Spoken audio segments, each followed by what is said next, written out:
राजीव उमरच्या उपस्थित माता भगिनी सर्व बंधू यांना माझा साष्टांग दंडवत आहे। आपल्या सगळ्यांनी आज या ठिकाणी हा जो काही कार्यक्रम आयोजित केलेला आहे, खरं पाहिलं तर अयोध्येचा इतिहास आपल्या सगळ्यांनाच माहिती होतो, पुन्हा काही सांगायची गरज नाही। तरी सुद्धा एक आठवण म्हणून दोन शब्द सांगतो। प्रभू श्री रामचंद्रांना 14 वर्षाचा वनवास झाला होता, परंतु त्यांची जी जन्मभूमी होती त्या जन्मभूमीला, त्या मंदिराला 14 वर्ष नाही, 5-10 वर्ष नाही तर 550 वर्ष हे विजनवासात काढावे लागले।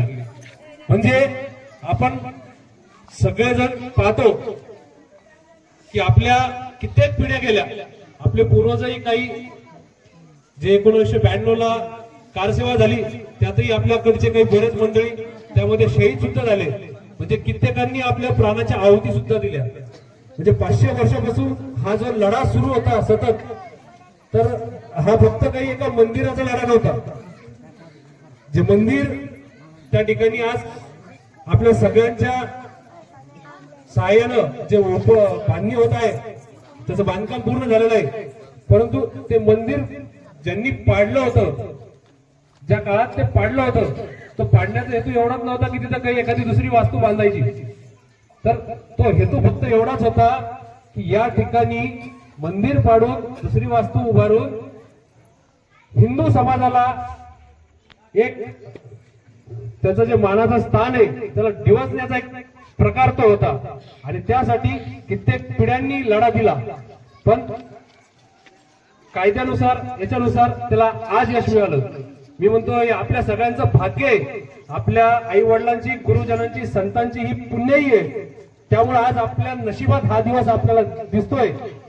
आपल्या देशाचे माननीय पंतप्रधान नरेंद्रजी मोदी यांनी स्वतः या लढ्यामध्ये सहभाग घेऊन कायदेशीररित्या ही सगळी लढाई पूर्ण केली आणि कायद्यानुसार त्या ठिकाणी सगळ्या गोष्टी सादर करून, सगळे पुरावे तिथं त्या ठिकाणी कोर्टात सादर करून ही राम जन्मभूमी आज मुक्त केली आहे। आणि त्या ठिकाणी भव्य दिव्य स्वरूपाचं एक मंदिर आज विराजमान तयार झालेलं आहे। लवकरच येत्या 22 जानेवारीला त्या ठिकाणी बाल रामललाची मूर्ती, प्रभू श्रीरामांची मूर्ती प्रतिष्ठापित केली जाणार आहे। त्या निमित्तानं मी आपल्या सगळ्यांना एक असं आवाहन करू इच्छितो की आता ह्या ज्या अक्षत आपल्यासाठी अयोध्येत पूजन करून आलेले आहे, त्या अक्षत प्रत्येकाने आपापल्या घरात ठेवाव्यात, पूजेत ठेवाव्यात।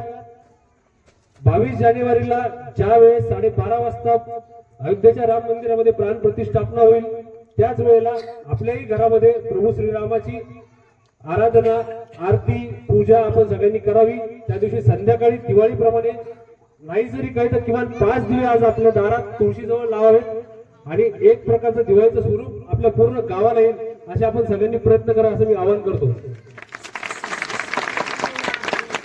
गुड्या उभारा, भगवे झेंडे लावा, पूर्ण गावात, पूर्ण घरावर, सगळीकडे एक दिवाळीचं स्वरूपाचा त्या दिवशी आपल्या घराला, आपल्या गावाला आलं पाहिजे। अशा पद्धतीने आपण सगळ्या हिंदू समाजाने हा उत्सव साजरा करावा अशी मी सगळ्यांना एक विनंती करतो। दुसरी एक अभिमानाची गोष्ट अशी आहे की ज्या संस्थेमार्फत आज आपल्या गावात आलोय, ती अनुलोम नावाची एक सामाजिक संस्था आहे।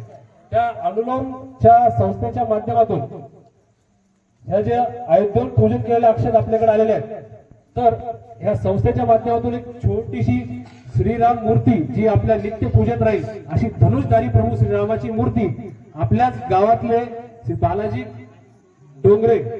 भाऊ डोंगरे यांच्यासाठी आमच्या संस्थेकडून अयोध्येहून ती पूजन करून आलेली मूर्ती व त्या पूजन करून आलेल्या अक्षता ह्या आपापल्या प्रत्येकाच्या घरात राहतील व ती मूर्ती, त्या मूर्तीचा सेवा करण्याचं भाग्य हे बालाजी भाऊला भेटलेलं आहे। त्याबद्दल ही सगळ्या आपल्या गावासाठी अभिमानाची गोष्ट आहे। प्रभू श्री रामचंद्रांची सेवा अशीच त्यांच्या हातून सतत घडत राहा, त्यांच्या कुटुंबियावर व आपल्या सगळ्या गावकऱ्यांवर प्रभू श्री रामचंद्रांची कृपा राहावं, एवढे बोलून माझे 2 शब्द संपवतो। धन्यवाद।